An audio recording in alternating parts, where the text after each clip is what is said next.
Greetings, everybody. It is I, the Quest Master, the creator of Quest for Lubok, or QFL. Today, I want to thank you all for joining me here today. You know, it's people like you that give me the strength and courage to keep on pushing forward. I just wanted to say a thank you to everybody because, all the support I've been getting online, Twitter, Reddit, various communities that I'm a part of, means a lot to me. My website, of course, if you haven't checked it out, go to it. It's questforlubok.org. You can find it in the description below. If you would like to see the source code, take a look at it. You might get inspired and decide to make your own text-adventure game. You can. The GitHub link is down below. If you haven't followed me on Twitter yet, go for it. The link is in the description down below. Now, today I'm talking about a new location that I added in. It is a treacherous terrain of sorts. It's a mountain. I put a mountain terrain just north of the village of Froon, and within it you find a lot of strange things. You find clues to what have happened to the people. You notice that in the Froon level, in the Froon section of the game, I should say, somebody talks about a graveyard, that it's nothing but a graveyard, that everybody who decides to try to break free and head further away from the sphere of influence of Prince Lubok, they all go to the mountains. Well, it turns out a lot of people are vanishing and dying, and you get to the whole secret, if it were, of this entire situation. Now, the whole situation is that someone or something is eating these people, killing them whatsoever, because they don't want them to escape, because they've seen some horrible, horrible things. But within this section of the game, you come across many strange characters, many strange creatures. In it, you see winter spiders, which are giants man-eating spiders. Now, for this whole idea of giant man-eating spiders, I figured, what, it would be actually a good thing to do since it is a fantasy exploration game. You can have people as the bad guys. You could have merbeasts. You could have plant creatures. You could have skeletons, bats, the whole kit and caboodle. But what is one creature on this planet that is so terrifying to everyone? And that is, in my opinion, spiders. Spiders are terrifying. I hate spiders. They're creepy, disgusting, vile creatures that should be eliminated off the face of the earth. That's just my opinion, though. I just hate them. They're just disgusting. Ugh, the 8 eyes, the 8 legs, the little fangs they have. Liquefying the insides of not people, but of animals and small insects and stuff like that, and then liquefying their internal organs and stuff and sucking them out through straw. Yeah, it's just disgusting, all in all. I blame the movie Arachnophobia for really doing this. Really driving that point home. But within it, it's actually a lot of fun, right? Because north of the mountains is the village of Bernafell. Now, if you looked at the map in the Great Library, Bernafell is obviously the village of the north. And to that, it opens up the entire Arctic corridor of this whole area, right? And from that place on, it's a nothing more than a natural occurring tombstone. It's a giant grave marker, if you will. And it's just the very basis of something beautiful created by nature that is nothing more than an icon of death. Many people go missing in the mountains all the time. Many people vanish without a trace in the wild.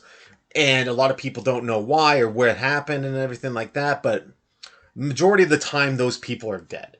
And within this section, you discover that. You discover that the people who are still alive, who tell you in the village of Froon, hey, don't go up to the mountains. That's a graveyard. Well, how is it a graveyard? People go up, but they never come back. So that mentality is that people believe that they're going up there and they're vanishing. But there's a mystery to be solved. There's a secret to be unheard of, unfolded. And so with that, you kind of get that whole idea, that whole prowess of what lurks within the unknown nature of humanity. And it's something that we really need to take account for, is that what's really doing these people in. And that's when you find out the ancient secrets. You find out a lot of great things. Now, to me personally, I think that's an amazing feature. An amazing feature within the story. And being able to traverse this horrendous location winding through the ever narrowing paths and crevasses and all this other stuff, it really brings out the best in the elements of the game. It really gives the player a sense of feeling vulnerable. The feeling of, I don't think I'm going to get out of this alive. Now, that is one of the finest features in a game, I could say.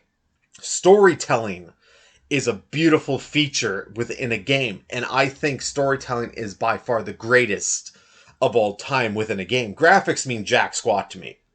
Budget, jack squat. It doesn't matter what you have or what you spend on it. If it has a hook, if it has a story, if it has something that kind of grasps a hold of your soul and just won't let go, to me, that is the winning quality of any game.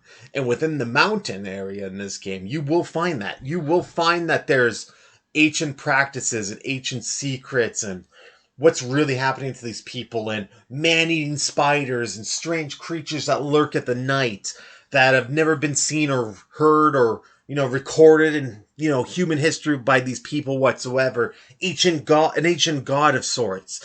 That's what you find within this place.